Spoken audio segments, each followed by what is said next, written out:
فيديو الرئيس الفلسطيني محمود عباس يفاجئ ويكرم الطيار الجزائري الشجاع الذي راوغ الجيش الإسرائيلي بذكاء وأدخل المساعدات الإنسانية لفلسطين. شاهد: كنت فخور بالطيار الجزائري الشجاع، فيرجى الإعجاب بهذا الفيديو وتعطير فمكم بالصلاة على رسولنا الكريم.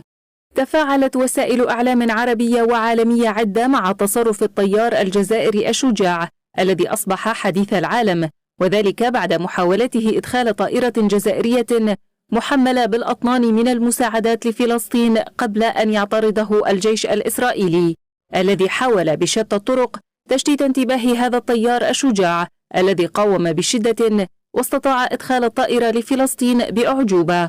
لكن ما هز العالم وهو ما فعله الرئيس الفلسطيني محمود عباس مع هذا الطيار الجزائري الشجاع، حيث ذكرت وكالة الأنباء الفلسطينية بأن الرئيس محمود عباس قام باستقبال وتكريم هذا الطيار البطل في القصر الرئاسي بغزة، ومنحه وسام العرش من الدرجة الأولى كشكر وتشجيع له على ما قام به، مؤكدا الرئيس محمود عباس شكره لفخامة الرئيس الجزائري والجزائر بصفة عامة قيادة وشعبا على هذه المساعدات الإنسانية الكبيرة التي ساهمت في إنقاذ الملايين من الأسر الفلسطينية. وفي النهاية عزيزي المشاهد، إذا كنت فخور بمجهودات الجزائر تجاه فلسطين فيرجى الإعجاب بهذا الفيديو، ولا تنسوا الاشتراك في القناة